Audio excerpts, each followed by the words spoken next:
अध्याय 349 नकुल शौ के विचार। इस विरासत की छाया की आभा ठीक लगती है, लेकिन फिर भी चार महान विरासतों जितनी अच्छी नहीं है। कांस्य त्वचा वाले विशाल उपमहल प्रमुख ने बादलों को देखा। हे, एक विरासत की छाया पहले ही दिखाई दे चुकी है। इसका मतलब है कि निश्चित रूप से और अधिक विरासतें होंगी जो महाद्वीप से जुड़ेंगी। ये सही है, अतीत में आमतौर पर एक या दो विरासतें होती थीं और कभी कभी तो एक भी नहीं होती थी। पवित्र गठबंधन के सदस्य सभी बहुत अनुभवी थे। उनकी आंखें अपेक्षा और खुशी से भरी थीं। कुल 9 सम्राट मंच पर बैठे थे और नीचे 5 क्षेत्रों की लड़ाइयों को देख रहे थे। 5 क्षेत्रों की लड़ाई सिर्फ पहला दौर थी। प्रतिभाशाली जनों के बीच टकराव उनकी क्षमता को खोलेगा, जिससे अधिक प्रतिभाशाली ड्रैगन आशीर्वाद उत्पन्न होगा। प्राचीन अखाड़े में जितने ज्यादा काले घोड़े होंगे, ड्रैगन आशीर्वाद में उतनी ही ज्यादा वृद्धि होगी। लड़ाई के माध्यम से किसी की रक्तवंश, प्रतिभा, युद्ध की भावना और क्षमता जारी होगी, जिससे प्राचीन अखाड़ा थोड़ा बदल जाएगा। प्राचीन अखाड़ा पत्थर की मूर्तियों के पहाड़ से घिरा हुआ था और उनके द्वारा छोड़ी गई आभा अधिकाधिक स्पष्ट होती जा रही थी। एक विनाशकारी योजना। उत्तरी मंच। नकुल शौ को ऐसा महसूस हो रहा था जैसे वह आसपास की पत्थर की मूर्तियों द्वारा सर्वेक्षण किए जा रहे हों। ये पत्थर की मूर्तियां सोए हुए देवताओं की तरह थीं जो भीतर की लड़ाइयों को प्रशंसा या तिरस्कार से देख रही थीं। जब तक मैं जगदीश, प्रेत नेत्र वाले व्यक्ति, वांसु या प्रचंड दिग्गज जैसे प्रथम स्तरीय प्रतिभाशाली जनों से नहीं मिलता, मेरा ड्रैगन आशीर्वाद बढ़ता रहेगा। नकुल शौ ने सोचा। उत्तरी क्षेत्र में कुल 6 से 700 प्रतिभाशाली जन थे और किसी निश्चित व्यक्ति से मिलना मुश्किल था। हालांकि पवित्र सत्य ड्रैगन समागम में एक और नियम भी था। ऐसा नहीं था कि आप किसी निश्चित व्यक्ति को चुनौती नहीं दे सकते, लेकिन अगर आप हारे तो आप मूल ड्रैगन आशीर्वाद से दोगुना खो देंगे, और अगर आप जीते तो आप मूल राशि का सिर्फ आधा ही जीतेंगे। इसके अलावा किसी के पास ऐसा करने के लिए केवल 3 मौके थे। बहुत से लोग ऐसा करने के लिए तैयार नहीं थे। यहाँ तक कि 5 प्रचंड दिग्गज भी ऐसा आसानी से नहीं करेंगे जब तक कि यह अंत में न हो और उन्हें दूसरों से आगे निकलने की जरूरत हो। सब कुछ भाग्य पर निर्भर करता है। नकुल शौ ने सत्य ड्रैगन टोकन की बात सुनी और जिससे भी मिले उससे लड़े। फिलहाल उनकी किस्मत खराब नहीं थी और वे प्रचंड दिग्गज या प्रथम स्तर के 3 लोगों से नहीं मिले। 10 जीत, 11 जीत, 12 जीत। नकुल शौ की जीत एक एक करके बढ़ती गई। वह सत्य रहस्यवादी स्तर से नीचे किसी को भी हरा सकते थे और बचे हुए समय को समझने में लगाते थे। 5 क्षेत्रों की लड़ाई 10 से 15 दिन या उससे भी ज्यादा समय तक जारी रहेगी। 1 दर्जन से अधिक लड़ाइयों के माध्यम से उत्तरी क्षेत्र की स्थिति स्पष्ट हो गई। सबसे मजबूत स्पष्ट रूप से प्रचंड दिग्गज देवी मोनिका थीं। उनके अलावा प्रथम स्तर पर 3 थे, जगदीश, प्रेत नेत्र वाला व्यक्ति और वांसु। ये तीनों गौरव के बराबर थे और नकुल शौ शायद इन तीनों के खिलाफ हार जाते। उसके बाद दूसरा स्तर था, जिसमें 5 से 6 सत्य रहस्यवादी स्तर के विशेषज्ञ शामिल थे। अंत में ये काले घोड़ों की बारी थी। काले घोड़े का मतलब था कि उन्होंने पिछले पवित्र सत्य ड्रैगन समागम में भाग नहीं लिया था और उनके टोकन सफेद थे। वर्तमान में 4 सच्चे काले घोड़े थे, रिम्मी, गुड्डू, नकुल शौ और सर्वेश। इन चारों ने शुरुआत से ही अपनी लड़ाइयां जीती थीं। 4 घोड़ों में दूसरे स्तर तक पहुंचने की क्षमता और मौका था, लेकिन वे अभी भी प्रथम स्तर से थोड़ा दूर थे। एक मामूली उत्तरी क्षेत्र में 4 काले घोड़े हैं। जगदीश ने आश्चर्य से बुदबुदाया। हे भाई जगदीश, मैंने गलत नहीं देखा। वह नीले बालों वाला बच्चा वास्तव में एक काला घोड़ा था। पहले का चौकोर चेहरे वाला युवक हल्के से मुस्कुराया। इन 4 काले घोड़ों में से रिम्मी और गुड्डू सत्य रहस्यवादी स्तर के शुरुआती चरणों में हैं और काफी मजबूत थे। खासकर रिम्मी, वह देवी मोनिका की बहन है और मुझे धमका सकती है।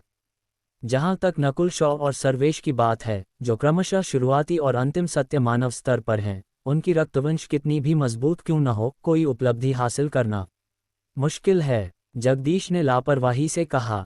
मुझे लगता है कि नकुल शौ की ताकत सिर्फ इतनी ही नहीं है, लेकिन रिम्मी वास्तव में ज्यादा मजबूत है। चौकोर चेहरे वाले युवक ने सिर हिलाया। उसी समय 17 से 18 साल की एक लड़की एक आकर्षक चेहरे के साथ मंच पर गई। ये लड़की एक शांत सुंदरता थी और एक सर्दीली आभा छोड़ती थी। इस रिम्मी ने पहले ही 19 लड़ाइयां जीत ली हैं। देवी मोनिका को छोड़कर वह उत्तरी क्षेत्र की सबसे मजबूत महिला है। दर्शक सभी रिम्मी के रूप और ताकत पर हैरान थे। देवी मोनिका और प्रथम स्तर को छोड़कर कोई भी रिम्मी का मुकाबला नहीं था। झे छोटी सुंदरी, मैंने तुम्हारे रहस्यमय बर्फ महल के कौशल के बारे में लंबे समय से सुना है। ये व्यक्ति तुम्हें चुनौती देना चाहता है। एक दुखी, फुंसीदार चेहरे वाला आदमी मंच पर चला गया। इस आदमी के सत्य ड्रैगन टोकन से एक हल्की चांदी की रोशनी निकल रही थी और उसकी साधना सत्य रहस्यवादी स्तर के शुरुआती चरणों तक पहुंच गई थी। ये बीरू है। यह आदमी पिछली बार 50 से 60 के बीच आया था। लगता है कि रिम्मी ने एक कठिन हड्डी को मारा है। दर्शक सभी इसकी उत्सुकता से प्रतीक्षा कर रहे थे। एक तरफ उत्तरी क्षेत्र की सबसे मजबूत काला घोड़ा थी और दूसरी तरफ सत्य रहस्यवादी स्तर का विशेषज्ञ था। बदसूरत हिजड़ा, हार जाओ। रिम्मी ने घृणा का भाव प्रकट किया। चरम उत्तरी बर्फ पवन। रिम्मी ने अपने हाथ आगे बढ़ाए और एक बर्फ नीली हवा प्रकट हुई जो बीरू की ओर चिल्लाती हुई गई। देवी मोनिका ने ये चाल पहले भी इस्तेमाल की थी और उनके प्रतिद्वंद्वी तुरंत इससे जम जाते थे। झे छोटी सुंदरी, इतनी उत्सुक मत हो।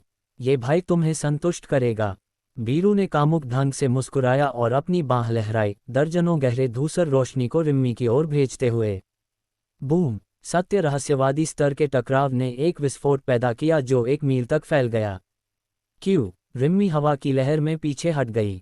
बीरू की साधना उससे ऊंची थी और वह ज्यादा अनुभवी था। सत्य रहस्यवादी स्तर वालों ने पहले ही एक कानून की जड़ को समझ लिया था और ज्यादा शक्ति को बुलाने के लिए स्वर्ग पृथ्वी युआन क्यूई की मदद का उपयोग कर सकते थे। सत्य मानव स्तर की तुलना में वे बहुत मजबूत थे। सीधे शब्दों में कहें, ये कौशल और स्वर्ग पृथ्वी युआन क्यूई के बीच संगति थी। उदाहरण के लिए, रिम्मी अपनी ठंडी सत्य आत्मा की क्यूई के अलावा वह बाहरी दुनिया में भी इसी तरह की युआन क्यूई को बुला सकती थी। सत्य रहस्यवादी स्तर वालों की सत्य आत्मा की क्यूई सत्य मानव स्तर की तुलना में उच्च गुणवत्ता और मात्रा की होती है। केवल अंतर यह है कि उन्होंने कानून की जड़ को समझा है और ठीक होने, स्वर्ग पृथ्वी युआन क्यूई के अवशोषण या कौशल की शक्ति और सीमा के मामले में ये सत्य मानव स्तर से आगे निकल जाता है। नकुल शौकी ईश्वर की आध्यात्मिक आंख को सत्य रहस्यवादी स्तर के बीच की लड़ाई से कुछ उपयोगी जानकारी मिली। जब वह देख रहे थे, वह अपनी बाईं आंख के आयाम में अपनी बिजली विरासत का भी उपयोग कर रहे थे, उनकी तुलना एक साथ कर रहे थे। बर्फ पवन फीनिक्स पंख। रिम्मी चिल्लाए और हवा में एक बर्फ का फीनिक्स प्रकट हुआ। ऐसा लगता था कि इसमें एक प्राचीन रक्तवंश की शक्ति भी जोड़ी गई थी। धत, ये चुड़ैल पागल हो गई है। बीरू चिल्लाया क्योंकि उसके हाथ में एक आध्यात्मिक स्तर का हथियार दिखाई दिया और उसने वार किया, दर्जनों गज लंबी एक चाप बनाई। बर्फ फीनिक्स का तूफान गहरे धूसर चाप से बार बार टकराया। भयानक हवा की लहरें 1 मील से 2 मील तक फैल गईं। इस लड़ाई से बची हुई ऊर्जा लगभग एक गांव को नष्ट कर सकती थी। देखने वाले प्रतिभाशाली जनों के दिल धड़क उठे। अगर एक सामान्य सत्य मानव स्तर इस लड़ाई में गिर जाता तो वे टुकड़ों में फट गए होते। सत्य रहस्यवादी स्तर वास्तव में मजबूत है। मेरी मानसिक ऊर्जा सत्य रहस्यवादी स्तर के बराबर है। अगर मैं वास्तव में एक कानून की जड़ बनाना चाहता, ओह! सिद्धांत रूप में मैं कर सकता था। नकुल शॉ ने पहले उनकी ताकत पर आह भरी, फिर आश्चर्यजनक रूप से पाया कि उनका मानसिक ऊर्जा स्तर सत्य रहस्यवादी स्तर के बराबर था। सत्य आत्मा की क्यूई की गुणवत्ता और मात्रा के अलावा मुख्य अंतर मानसिक ऊर्जा था। एक सत्य रहस्यवादी स्तर का प्रतीक अपनी कानून जड़ को समझना और बनाना था। यह एक बीज बनाना था जो स्वर्ग और पृथ्वी के साथ बातचीत कर सके। बीज वास्तव में सत्य आत्मा का स्रोत था क्योंकि सत्य आत्मा का स्रोत किसी की साधना तकनीक पर आधारित था और स्वर्ग पृथ्वी युआन क्यूई को अवशोषित करता था। सिद्धांत रूप में, जब तक किसी का मानसिक ऊर्जा स्तर पर्याप्त था, वे एक कानून की जड़ बना सकते थे। अचानक नकुल शॉ के मन में एक भयानक विचार, एक विनाशकारी योजना बन गई। क्या मैं 10 दिनों के समय में ऐसा कर सकता हूँ? अगर मैं सफल होता हूँ, तो मेरे पास कम से कम सत्य रहस्यवादी स्तर के शुरुआती चरणों के बराबर मूल साधना होगी और शीर्ष 10 तक पहुँचने की ज़्यादा संभावना होगी। मेरे पास प्रचंड दिग्गजों से लड़ने का भी मौका होगा। नकुल शॉ गहरी सांस लेने से खुद को रोक नहीं पाए। जैसे जैसे उन्होंने इसके बारे में ज़्यादा से ज़्यादा सोचा, उनका पूरा शरीर कांप उठा। सिद्धांत रूप में ये योजना काम कर सकती थी, लेकिन महत्वपूर्ण हिस्सा ये था कि नकुल शॉ अपनी कानून की जड़ बना सकते थे या नहीं। चट पेंग! उत्तरी मंच से एक चौंकाने वाली धमाका आया और भयानक ठंडक वाला एक बर्फ का पहाड़ बीरू को ढक लिया। बूम! बीरू को मंच से फेंक दिया गया और वह लगभग बर्फ का खंड बन गया क्योंकि वह सदमे से हिचकी लेता रहा। तुम अभी अभी सत्य रहस्यवादी स्तर पर पहुंचे हो, फिर भी तुम्हारी कानून की जड़ पहले से ही सत्य रहस्यवादी स्तर के शुरुआती चरणों के बराबर है। तुम्हारी रक्तवंश भी गहन है और तुमने निश्चित रूप से रहस्यमय बर्फ विरासत का सार प्राप्त किया है। अध्याय 350 लड़ाई का चयन। उत्तरी मंच। सत्य रहस्यवादी स्तर के बीच की लड़ाई रिम्मी के जीतने के साथ समाप्त हुई। वास्तव में वह रहस्यमय बर्फ महल की एक उभरती हुई स्टार होने के योग्य है। वह अभी कुछ ही समय पहले सत्य रहस्यवादी स्तर पर पहुंची है और उसने बीरू को हरा दिया जो सत्य रहस्यवादी स्तर के शुरुआती चरणों में है। जाहिर है रिम्मी और देवी मोनिका दोनों को रहस्यमय बर्फ विरासत का सार मिला है। नीचे के प्रतिभाशाली जनों ने प्रशंसा में आहें भरीं। रहस्यमय बर्फ महल पूरे महाद्वीप में प्रसिद्ध था और इसमें 4 महान विरासतों में से एक रहस्यमय बर्फ विरासत थी और वे इसे हर कुछ दशकों में एक बार खोल सकते थे। 10 महान कुलों की रैंकिंग में रहस्यमय बर्फ महल हमेशा ऊंचा रहता था और हर पवित्र सत्य ड्रैगन समागम में उनके पास कुछ शिखर दिग्गज होते थे। इस रिम्मी ने बर्फ तत्व कौशल में साधना की है जो मेरी बिजली विरासत से बेहतर है और उसकी एक शक्तिशाली रक्तवंश भी है। नकुल शॉ ने शुरू से अंत तक लड़ाई देखी और महसूस किया कि रिम्मी की भयानक ताकत गौरव और जगदीश के स्तर तक पहुंचने के लिए पर्याप्त हो सकती है। बीरू भी अविश्वसनीय था और इस बार शीर्ष 30 तक पहुंचने का मौका रखता था। उसकी ताकत केवल प्रथम स्तर से नीचे थी। अगर नकुल शॉ को बीरू का सामना करना पड़ता तो उन्हें जीतने का पूर्ण आत्मविश्वास नहीं था और अगर वह जीत भी जाते तो यह एक कड़ी लड़ाई होती। इस लड़ाई के बाद रिम्मी उत्तरी मंच की नंबर 1 काला घोड़ा बन गई और यहाँ तक कि पूरे पवित्र सत्य ड्रैगन समागम में भी शीर्ष काले घोड़ों में से एक थी। रिम्मी, तुमने इस लड़ाई में वास्तव में अच्छा किया। प्रचंड दिग्गज देवी मोनिका ने एक दुर्लभ मुस्कान प्रकट की। बड़ी बहन, ये सिर्फ पहला दौर है और मुझे पहले ही अपनी रक्तवंश का उपयोग करने के लिए मजबूर होना पड़ा। रिम्मी की सांस लेने की दर थोड़ी तेज थी। उसकी पिछली लड़ाई आसान नहीं थी, लेकिन उसके हाथ में कांस्य सत्य ड्रैगन टोकन चांदी का होने लगा था, जिसका अर्थ था कि उसका ड्रैगन आशीर्वाद बहुत बढ़ गया था। छोटी बहन, तुम्हें यह समझने की ज़रूरत है कि यहाँ कई प्रतिभाशाली जन हैं जो उच्च साधना वालों को चुनौती दे सकते हैं। कम साधना के साथ बीरू को हराना तुम्हारे लिए पहले से ही अविश्वसनीय था। देवी मोनिका ने प्यार से अपनी बहन के बाल सहलाए। सत्य रहस्यवादी स्तर का अवरोध। उत्तरी मंच। 20 लड़ाइयों के बाद स्थिति स्पष्ट हो गई। 4 काले घोड़ों में से रिम्मी शीर्ष पर थी। गुड्डू सत्य रहस्यवादी स्तर की शुरुआती साधना के साथ दूसरे स्थान पर था और उसने एक अन्य सत्य रहस्यवादी स्तर के विशेषज्ञ के साथ ड्रॉ किया। तीसरे स्थान पर नकुल शॉ थे जिन्होंने 20 लड़ाइयां भी जीतीं और उनके बाद चौथे स्थान पर सर्वेश थे। हालांकि 22वीं लड़ाई पर सर्वेश की किस्मत काफ़ी खराब थी और वह जगदीश से मिला। जगदीश पूरे महाद्वीप में एक किंवदंती था और पिछले पवित्र सत्य ड्रैगन समागम में गौरव से भी ऊंचा स्थान रखता था।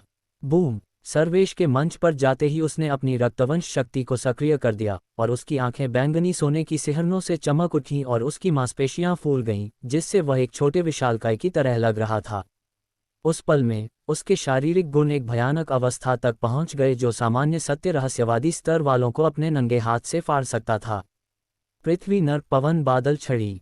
सर्वेश ने अपनी सोने और चांदी की छड़ी को चारों ओर घुमाया और विनाशकारी हवा के धुंधलेपन ने 100 गज के दायरे को ढक लिया। युद्ध शक्ति के मामले में सर्वेश लगभग एक सत्य रहस्यवादी स्तर के बराबर था। उसकी रक्तवंश शक्ति बहुत अद्वितीय थी। वह जितना ज्यादा घायल होता उतनी ही ज्यादा युद्ध शक्ति उसके पास होती। गैंकुन धार्मिक वायु तकनीक। जगदीश की आंखें सितारों की तरह थीं और उसके शरीर से सत्य आत्मा की क्यूई की एक बड़ी मात्रा विकीर्ण हुई जो स्वर्ग पृथ्वी युआन क्यूई से जुड़ी हुई थी। हु टिल्ड टिल्ड, एक बैंगनी तारे की रोशनी तुरंत 1 मील के दायरे में चमकी। टा! जगदीश चिल्लाया और बैंगनी तारे की रोशनी से युक्त एक हथेली ने जगह को ढक लिया। इसमें धार्मिकता की हवा थी और इसने राक्षसों और जानवरों को दबा दिया। सर्वेश ने पागलपन में अपनी विनाशकारी हवा की छड़ी को लहराया लेकिन फिर भी ढह गया। बाम! अतिशयोक्तिपूर्ण शक्ति ने तुरंत सर्वेश को खून खांसने पर मजबूर कर दिया। ताकत में इस अंतर को रक्तवंश या कौशल से नहीं पकड़ा जा सकता था। नकुल शॉ सर्वेश के हारने पर हैरान नहीं थे। आखिरकार प्रतिद्वंद्वी गौरव के स्तर का था और उसके पास शीर्ष 20, अगर शीर्ष 10 नहीं, तक पहुंचने का मौका था। दुर्भाग्य से ये बहुत तेज था। नकुल शॉ की ईश्वर की आध्यात्मिक आंख जगदीश की सत्य आत्मा की क्यूई पर टिकी हुई थी और कैसे उसकी कानून की जड़ ने स्वर्ग पृथ्वी युआन क्यूई के साथ बातचीत की थी। हालांकि जगदीश की युद्ध शक्ति कल्पना से ज्यादा मजबूत थी और उसने सर्वेश को केवल एक चाल में दबा दिया।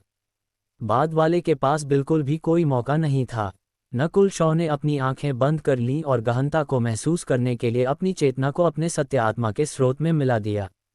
मेरे सत्य आत्मा के स्रोत की गहनता मुख्य रूप से बिजली विरासत से आती है और फिर रहस्यमय फूल खजाना बाइबल से। नकुल शॉ ने थोड़ा थोड़ा करके विश्लेषण किया। एक बार जब कोई सत्य रहस्यवादी स्तर लड़ रहा होता तो वह उनकी लड़ाई देखता, भले ही वह किसी भी क्षेत्र में हो। इन निरीक्षणों के माध्यम से उन्हें कुछ अंतर्दृष्टि मिली। कानून की जड़ किसी की समझ के साथ एक जड़ बनाना है और इसका उपयोग स्वर्ग और पृथ्वी से शक्ति उधार लेने के लिए करना है। नकुल शॉ के दिल में विचार की एक पंक्ति दिखाई दी। कानून की जड़ सत्य आत्मा के स्रोत को बीज के रूप में उपयोग करना था, फिर स्वर्ग पृथ्वी युआन क्यूई को महसूस करने के लिए मानसिक ऊर्जा का उपयोग करना था।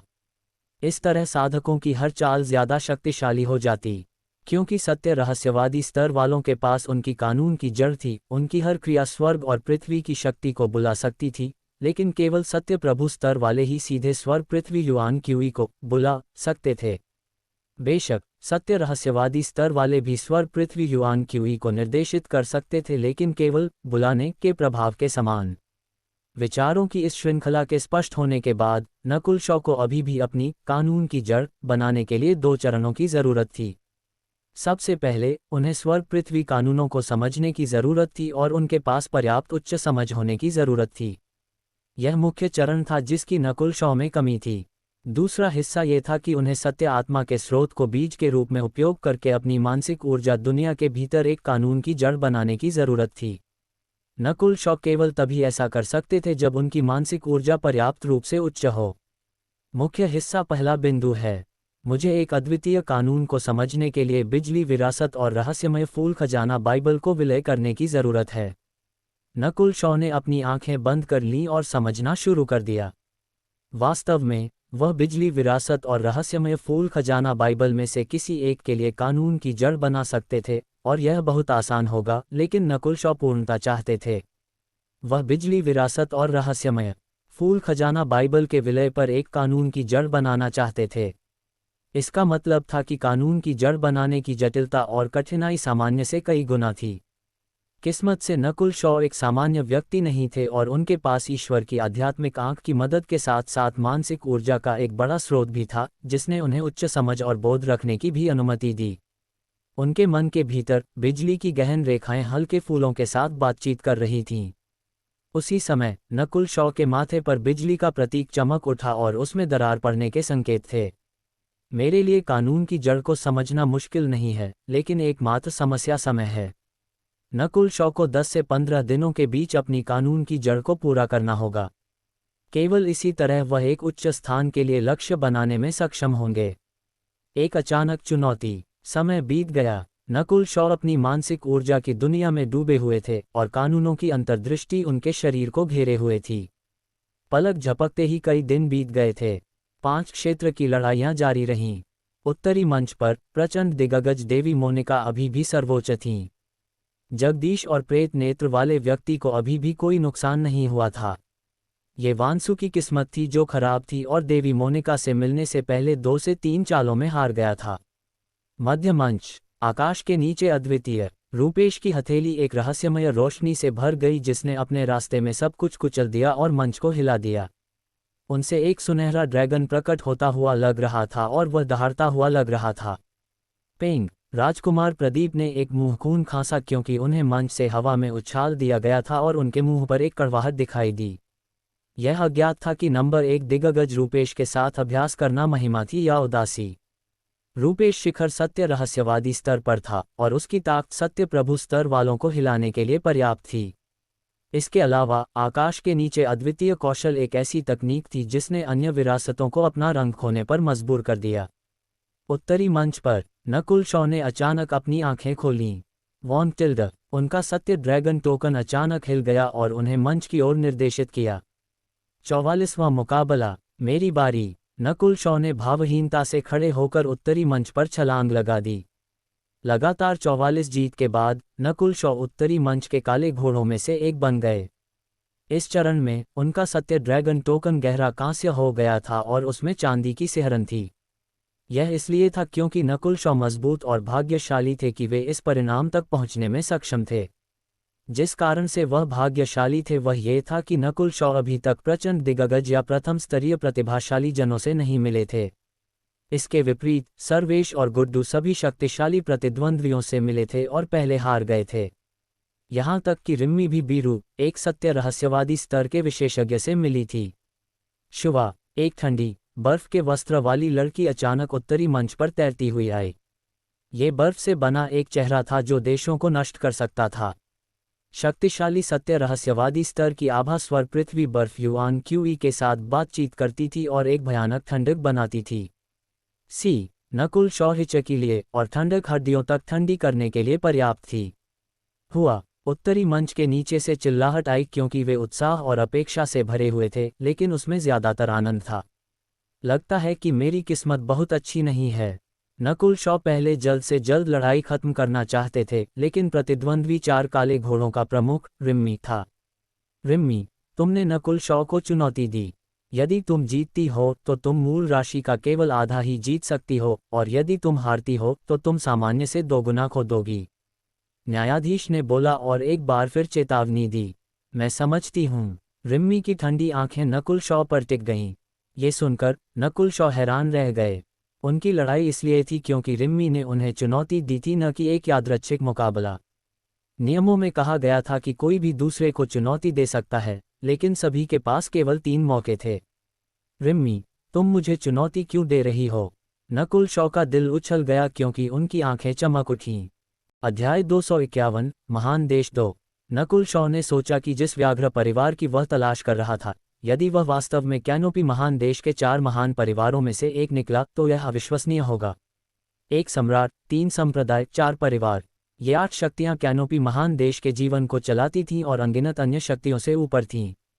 इनमें से हर एक शक्ति कम से कम एक शक्तिशाली देश के बराबर थी और उनमें उन्हें मिटा देने की क्षमता भी थी। इन 8 शक्तियों में शाही परिवार सबसे अधिक प्रसिद्ध था और कैनोपी महान देश का शासक था। इन 8 शक्तियों के सह अस्तित्व के कारण इस महान देश के भीतर की स्थिति बहुत जटिल थी, लेकिन इसका नकुल शॉ से कोई खास लेना देना नहीं था, जो अभी अभी यहाँ पहुंचा था। वह तो 13 देशों की स्थिति को भी प्रभावित नहीं कर सकता था, और कैनोपी महान देश में वह महज धूल का एक कण था। अपने विचारों को व्यवस्थित करने के बाद नकुल शॉ ने एक बार फिर सामने बह रही क्रोध की नदी की ओर देखा। क्रोध की नदी की धारा इतनी प्रचंड थी कि उत्थानित क्षेत्र के साधकों को भी सांस लेने में कठिनाई हो रही थी। क्रोध की नदी कैनोपी महान देश की सबसे बड़ी नदी है और उत्तरी महाद्वीप के 3 सबसे बड़े जल क्षेत्रों में से एक है। कैनोपी महान देश के पवित्र क्षेत्रों में प्रवेश करने और 4 परिवारों की ओर जाने वाले किसी भी व्यक्ति को इस नदी को पार करना होगा। नकुल शॉ की आंखें चमक उठीं और उनके नीले बाल हवा में लहराए। नदी पार करने की इच्छा रखने वाला केवल नकुल शॉ ही नहीं था। क्रोध की नदी को पार करना, यहाँ मौजूद सभी विशेषज्ञों का लक्ष्य इस नदी को पार करना था। क्रोध की नदी उत्तर में स्थित थी और निर्जन मानी जाती थी, भले ही यहाँ की जनसंख्या 13 देशों से कहीं अधिक थी। कैनोपी महान देश के घनी आबादी वाले क्षेत्रों में प्रवेश करने के लिए इसे पार करना अनिवार्य था। क्यूई, हवा में हलचल की आवाज़ सुनी गई और एक सच्ची आत्मा क्षेत्र के विशेषज्ञ की आभा ने नदी किनारे मौजूद भीड़ के चेहरे के भाव बदल दिए। 4 पंखों वाला एक उड़ता हुआ तेंदुआ हवा में उड़ता हुआ आया। उसका आकार एक हाथी जितना विशाल था और उस पर एक सुनहरे वस्त्र वाला रईस बैठा था जो नदी किनारे उतरा। 4 पंखों वाला उड़ता बादल तेंदुआ, यह एक युद्ध श्रेणी का उड़ने वाला पालतू जानवर है। ये 4 पंखों वाला उड़ता बादल तेंदुआ शायद अर्ध सत्य आत्मा क्षेत्र के सामान्य साधकों को आसानी से चीर सकता है। नदी किनारे के लोग सम्मान से भरे थे। सुनहरे वस्त्र वाले व्यक्ति का पालतू 4 पंखों वाला उड़ता बादल तेंदुआ अकेले ही उत्थानित क्षेत्र के सामान्य साधकों को भागने पर मजबूर कर देता। जब 4 पंखों वाला उड़ता बादल तेंदुआ उतरा तो नकुल शॉ ने अपने नीलकंठ अबाबिल से बेचैनी महसूस की। नीलकंठ अबाबिल गति के मामले में उड़ते बादल तेंदुए से पीछे नहीं हो सकता था, लेकिन उनकी युद्ध शक्ति की कोई तुलना नहीं थी। नकुल शॉ ने ध्यान दिया कि कैनोपी महान देश में कई साधकों के पास उड़ने वाले जीव थे, लेकिन उनका नीलकंठ अबाबिल एक दुर्लभ प्रकार था जिसकी गति से अन्य लोग ईर्ष्या करते थे। सुनहरे वस्त्र वाले रईस की आंखें शांत थीं जब उसने नदी किनारे के लोगों को देखा। नकुल शॉ के बगल में नीलकंठ अबाबिल को देखकर वह थोड़ा हैरान हुआ, लेकिन उसने इसे खास तवज्जो नहीं दी। नकुल शॉ केवल छठे आकाश पर था, लेकिन उसके पास नीलकंठ अबाबिल था। ये जानना जरूरी था कि सातवें आकाश के साधकों और यहाँ तक कि अर्धसत्य आत्मा क्षेत्र वालों के पास भी ऐसे उत्कृष्ट उड़ने वाले घोड़े नहीं थे। जैसे जैसे समय बीता, अधिक से अधिक लोग नदी किनारे पहुंचे। इन लोगों का साधना स्तर कम से कम चौथे या पांचवें आकाश पर था, और छठे और सातवें आकाश वाले बहुत आम थे। अब नदी किनारे अर्धसत्य आत्मा क्षेत्र के कई साधक मौजूद थे। इन लोगों की युद्ध क्षमता की तुलना स्काई क्लाउड वन क्षेत्र के लोगों से नहीं की जा सकती थी। नकुल शॉ को सातवें आकाश के एक सामान्य साधक को भी कम समय में हराना कठिन लगा। निश्चित रूप से सुनहरे वस्त्र वाले व्यक्ति को देखकर हर कोई सम्मान से भर गया था। सत्य मानव स्तर की साधना के साथ उसे नदी पार करने में सक्षम होना चाहिए। शायद वह बस ज्यादा ऊर्जा खर्च नहीं करना चाहता, नकुल शॉ ने मन ही मन सोचा। नदी किनारे के सभी लोग नदी पार करने का इंतजार कर रहे थे। हालांकि इन जहाज़ों की कीमतें बहुत अधिक थीं और उनकी निर्माण सामग्री नश्वर हथियारों के बराबर थी। उन्हें लहरों का सामना करने में सक्षम बनाने के लिए उन्हें व्यू रचना विशेषज्ञों द्वारा उन्नत करना भी आवश्यक था। सामान्य जहाज स्पष्ट रूप से क्रोध की नदी को पार नहीं कर सकते थे। केवल विशेष सामग्री से बने और व्यू रचनाओं से मजबूत किए गए ही अराजक लहरों का सामना करने में सक्षम थे। पारगामी आकाश जहाज लगभग आ गया है, नदी किनारे किसी ने धीरे से पुकारा और सबने नदी की ओर देखा। नकुल शॉ की दृष्टि सबसे मजबूत थी और उसने जल्द ही एक गहरे चांदी रंग का कई गज लंबा जहाज देखा। जहाज की सतह पर जटिल व्यूह रचनाएं उकेरी गई थीं, जो एक हल्की पीली रंग की आभा दे रही थीं। नकुल शॉ ने अनुमान लगाया कि उसका पूरी शक्ति का हमला भी इस जहाज को हानि नहीं पहुंचा पाएगा। ये केवल इन व्यूह रचनाओं के कारण ही था कि जहाज विशाल लहरों से कुचले बिना सीधा खड़ा रह सका। क्रोध की नदी के पास कई घाट थे और हर घाट के पास ग्राहकों को लाने ले जाने के लिए पारगामी आकाश जहाज जैसे जहाज होते थे। इस समय पारगामी आकाश जहाज से केवल कुछ ही लोग उतरे थे। आमतौर पर लोग केवल कैनोपी महान देश में प्रवेश करने के बारे में सोचते थे और प्रवेश करने के बाद बहुत कम लोग ही बाहर निकलते थे। पारगामी आकाश जहाज पर 4 नाविक थे जिनके शरीर गठीले थे। उनकी मांसपेशियां कांस्य धातु के समान थीं और एक अदृश्य दबाव डाल रही थीं। ये चारों नाविक शरीर को मजबूत बनाने में निपुण हैं और सातवें आकाश तक पहुंच चुके हैं। वे केवल अपने शरीर का उपयोग करके ही समान रैंक के साधकों से लड़ सकते हैं। नकुल शॉ अत्यंत हैरान था। अगर ये विशेषज्ञ काफी युवा होते तो उन्हें गठबंधन भोज में एक सितारे के स्थान के लिए लड़ने का मौका मिल सकता था। कुल 49 स्थान हैं। प्रत्येक व्यक्ति 300 निम्न श्रेणी के मौलिक क्रिस्टल पत्थर का भुगतान करे। आगे वाले नाविक ने घोषणा की। सु शब्दों के उनके मुंह से निकलते ही सुनहरे वस्त्र वाला व्यक्ति पारगामी आकाश जहाज पर उड़ गया। उसकी सत्य आत्मा क्षेत्र की आभा ने 4 नाविकों के चेहरे के भाव को थोड़ा बदला, लेकिन फिर भी उन्होंने मौलिक क्रिस्टल पत्थर ले लिए। 300 निम्न श्रेणी के मौलिक क्रिस्टल पत्थर, ये छोटी रकम नहीं है। नकुल शॉ थोड़ा हैरान हुआ। निम्न श्रेणी के मौलिक क्रिस्टल पत्थर 30,000 निम्नतम श्रेणी के मौलिक क्रिस्टल पत्थरों के बराबर थे।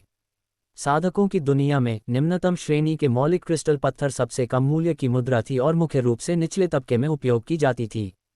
कैनोपी महान देश में समृद्ध संसाधन है और निकाले गए मौलिक क्रिस्टल पत्थरों की संख्या बहुत अधिक है, इसलिए हर चीज की कीमत भी यहाँ ज्यादा है। नकुल शॉ जल्द ही समझ गया। उसने गठबंधन भोज से 10,000 निम्न श्रेणी के मौलिक क्रिस्टल पत्थर जीते थे और ये 10 लाख निम्नतम श्रेणी के मौलिक क्रिस्टल पत्थरों के बराबर था।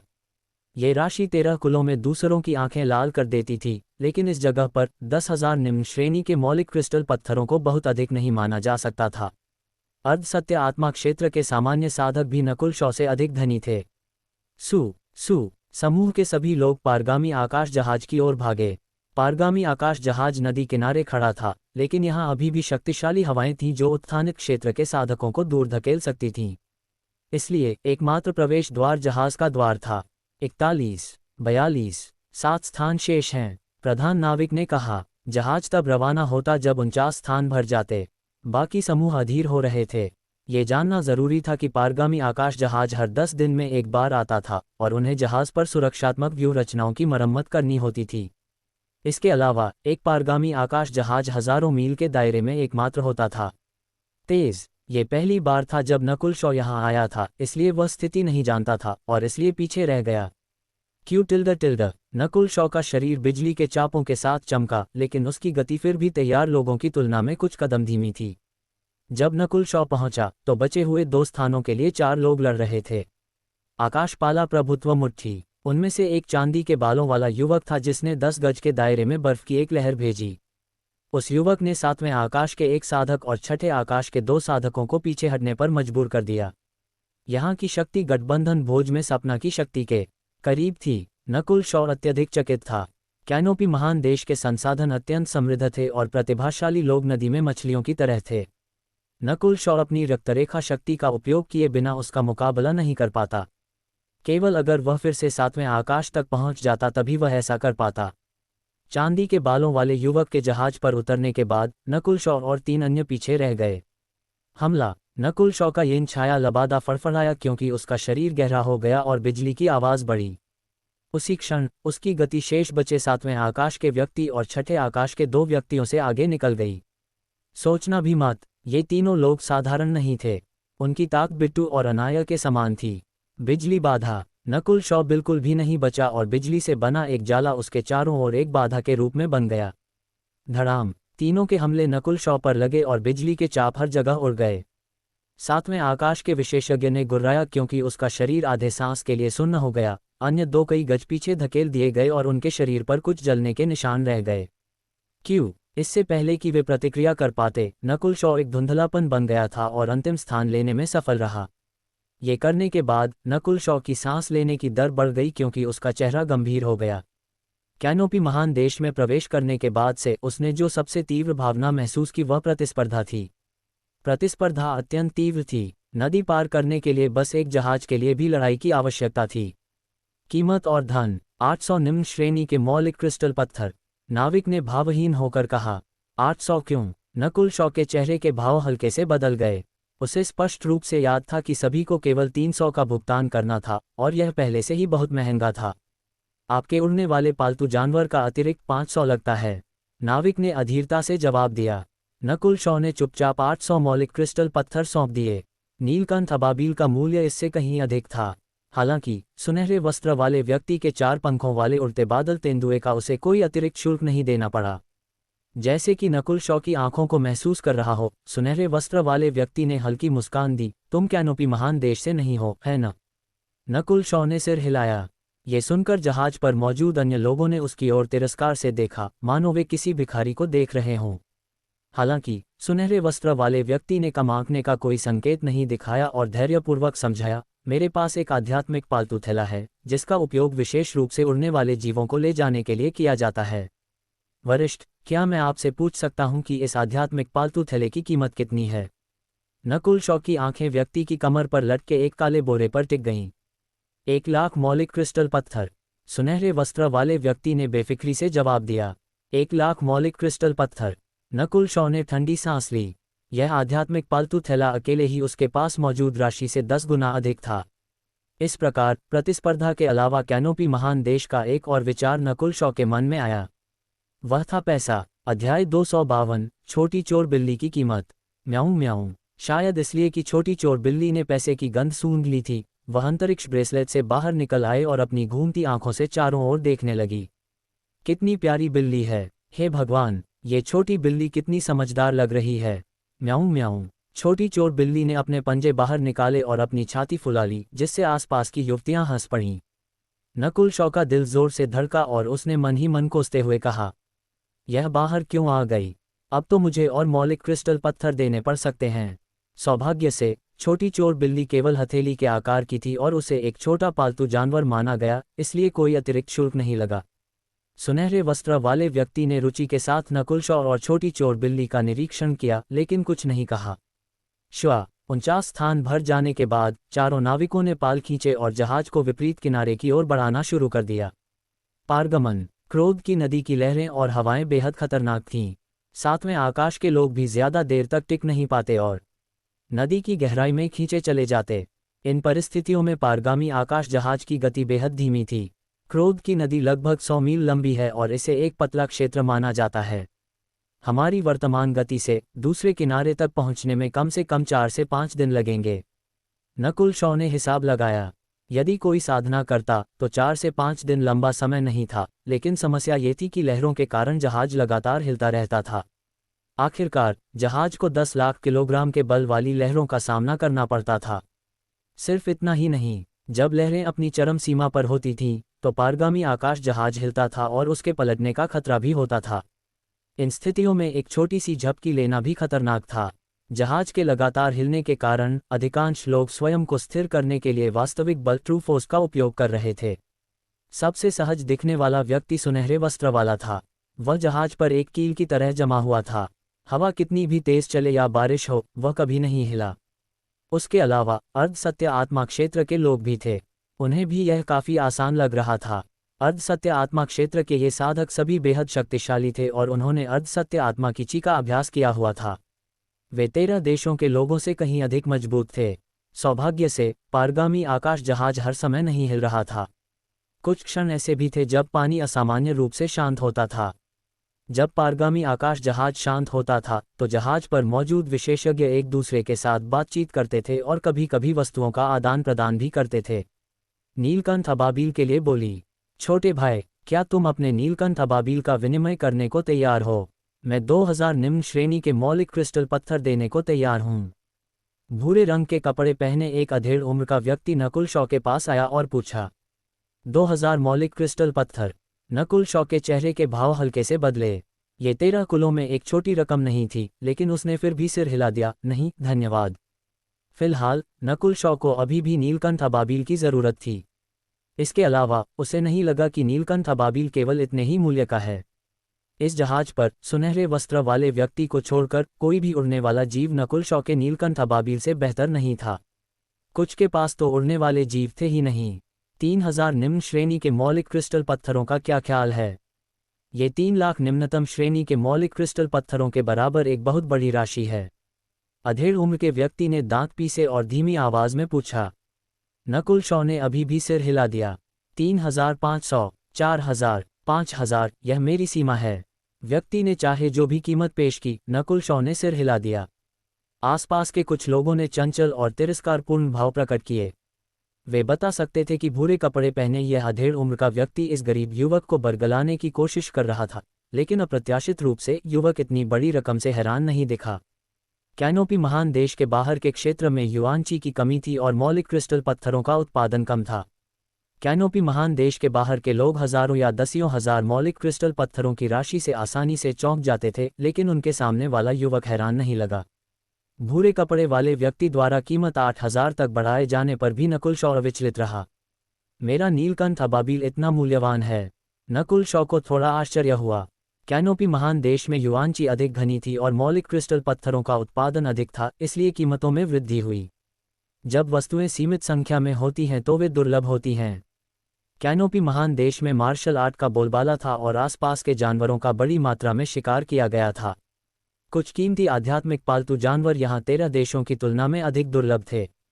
सामान्य लोग उड़ने वाले जानवर की सवारी तब तक नहीं करते थे जब तक कि वे बहुत खतरनाक क्षेत्रों में न जा रहे हों। वस्तुओं की कम मात्रा के परिणामस्वरूप उच्च मूल्य होता था। इन 2 कारणों से उड़ने वाले जानवरों की कीमत, खासकर दुर्लभ वालों की, कैनोपी महान देश में बहुत अधिक थी। 8000 मौलिक क्रिस्टल पत्थर, क्या तुम बेच रहे हो या नहीं? भूरे कपड़े पहने अधेड़ उम्र के व्यक्ति की आंखें मंद पड़ गईं।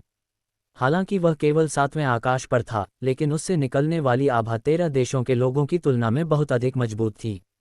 नकुल शॉ ने अनुमान लगाया कि यह व्यक्ति अनाया और बिट्टू का सामना कर सकता था या उन्हें हरा भी सकता था। जैसे ही नकुल शॉ मना करने वाला था, पास से एक आवाज आए, ए ग्रे कैट ईगल, क्या तुम जबरदस्ती यह व्यापार करने की कोशिश कर रहे हो? चांदी के बालों वाला एक युवक धीरे धीरे चला आया। नकुल शॉ को इस युवक की याद थी। इस व्यक्ति ने पहले आकाशपाला प्रभुत्व मुट्ठी का इस्तेमाल किया था और 7वें आकाश के एक व्यक्ति और 6ठे आकाश के 2 लोगों को पीछे हटने पर मजबूर कर दिया था। अपनी रक्तरेखा शक्ति का उपयोग किए बिना नकुल शॉ के पास उसके खिलाफ जीतने का ज्यादा मौका नहीं था।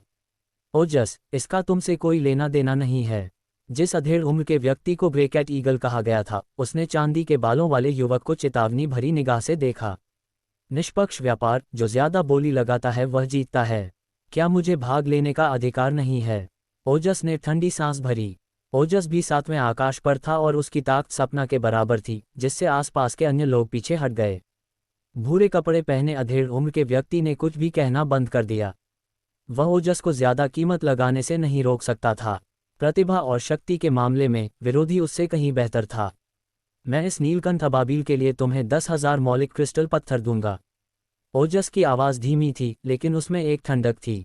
10,000 निम्न श्रेणी के मौलिक क्रिस्टल पत्थर। नकुल शॉ के पास कुल इतने ही थे। 11,000। भूरे कपड़े पहने अधेड़ उम्र के व्यक्ति ने पलटवार किया। मैंने कहा कि मैं अपने नीलकंठ अबाबिल का व्यापार नहीं कर रहा हूँ। नकुल शॉ ने शांति से सिर हिलाया। ये सुनकर बहुत से लोग आश्चर्यचकित हुए। कैनोपी महान देश के बाहर से आया एक युवक इतनी बड़ी मात्रा में मौलिक क्रिस्टल पत्थरों का विरोध कैसे कर सकता था? मैंने सुना है कि कैनोपी महान देश के बाहर के साधक बहुत गरीब होते हैं। क्या ये सच है? क्या ये किसी परिवार का युवा स्वामी या किसी देश के अधिपति का बेटा हो सकता है? आसपास के लोगों ने एक दूसरे को देखा। ओजस और ग्रे कैट ईगल ने एक दूसरे की आंखों में देखा और फिर चले गए। जहाज पर कोई भी कुछ भी करने की हिम्मत नहीं कर रहा था। अगर कोई समस्या होती भी तो वे किनारे पर पहुंचने पर हल हो जाती। नकुल शॉ का चेहरा सामान्य जैसा ही था और उसके कंधे पर बैठी छोटी चोर बिल्ली ने जम्हाई ली। हालांकि जैसे ही वे दोनों चले गए, लोगों का एक और समूह आया। शॉ बिल्ली की अत्यधिक कीमत। ये बिल्ली कितनी प्यारी है, क्या तुम इसे मुझे बेच सकते हो? लगभग 14 से 15 साल की नीले रंग की पोशाक पहने एक युवती ने पूछा। वह एक नाजुक नक्काशी जैसी लग रही थी। लड़की की उम्र नकुल शॉ से कम थी, लेकिन उसकी साधना छठे आकाश के शिखर तक पहुंच चुकी थी। उसके साथ काले कपड़े पहने एक शांत युवक आया। उसकी उम्र नकुल शॉ के आसपास लग रही थी। लड़की और लड़का कंधे से कंधा मिलाकर चल रहे थे। हालांकि उनकी उम्र कम थी, लेकिन उनकी साधना को कम नहीं आंका जा सकता था। उन दोनों के पीछे एक सादे कपड़े पहने वृद्ध थे जो अर्धसत्य आत्मा क्षेत्र पर थे और इस समय सिर हिला रहे थे। बिक्री के लिए नहीं। नकुल शॉ की आवाज़ ठंडी थी। ये कैनोपी महान देश के सभी मूल निवासी उससे व्यापार करने की कोशिश क्यों कर रहे थे? क्या इसलिए कि वे आसानी से बेवकूफ़ बनाए जा सकते थे? नीले बालों वाले बच्चे, हम ओवरलुकिंग मिस्ट प्रांत के टाइगर परिवार से हैं। कीमत बताओ और यह बिल्ली हमें बेच दो। काले कपड़े पहने युवक ने शांत भाव से कहा, मानो उसे पता हो कि नकुल शॉ मान जाएगा। टाइगर परिवार? ये तीनों टाइगर परिवार से आते हैं। क्या इनका परिवार मेरा लक्ष्य है? नकुल शॉ ने मन में सोचा और पूछा, कोई भी कीमत? ठीक है। काले कपड़े पहने युवक बेहद आत्मविश्वासी लग रहा था।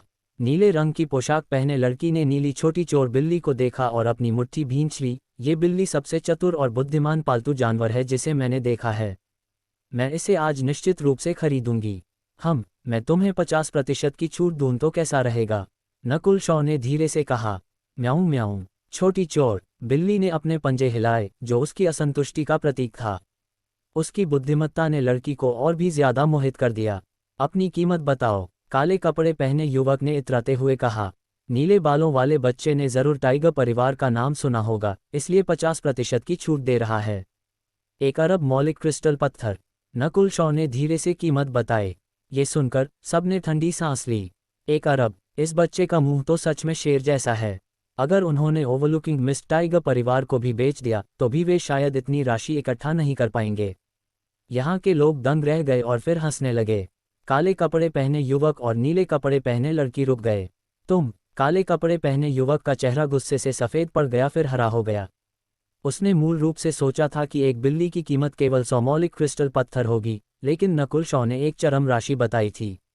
इससे पहले कि युवक प्रतिक्रिया कर पाता, नकुल शॉ हंसा और आगे बोला, मेरा मतलब सर्वोच्च श्रेणी के मौलिक क्रिस्टल पत्थरों से था। सर्वोच्च श्रेणी के मौलिक क्रिस्टल पत्थर? सबके मुंह खुले रह गए। सत्य आत्मा क्षेत्र पर मौजूद सुनहरे वस्त्र वाले व्यक्ति ने हंसकर सिर हिलाया। सर्वोच्च श्रेणी के मौलिक क्रिस्टल पत्थर बहुत पहले ही विलुप्त हो चुके हैं। यहाँ तक कि उच्च श्रेणी के मौलिक क्रिस्टल पत्थर भी दुर्लभ हैं। अब तो मध्यम श्रेणी के मौलिक क्रिस्टल पत्थर को भी दुर्लभ माना जाता है। सत्य आत्मा क्षेत्र का व्यक्ति होने के नाते स्पष्ट रूप से उसे कहने का अधिकार था। ये स्पष्ट था कि नकुल शॉ बिल्ली को बेचना नहीं चाहता था, इसलिए उसने ये कीमत रखी थी। नीले बालों वाले बच्चे, तुम्हारी हिम्मत कैसे हुई हमसे मजाक करने की? हम देखेंगे। काले कपड़े पहने युवक गुस्से से कांप गया और मुड़कर चला गया। उसने कभी नहीं सोचा था कि एक बाहरी व्यक्ति उसे सम्मान नहीं देगा। म्याऊं म्याऊं। छोटी चोर बिल्ली खुशी और इतराहट से भरी हुई थी और काले कपड़े पहने युवक को तिरस्कार से देखते हुए नकुल शॉ के चेहरे को सहलाया। मुझे ये बिल्ली सच में पसंद है। नीले कपड़े पहने लड़की ने अपने होंठ काटे और पानी भरी आंखों से सादे कपड़े पहने वृद्ध की ओर देखते हुए मदद मांगी।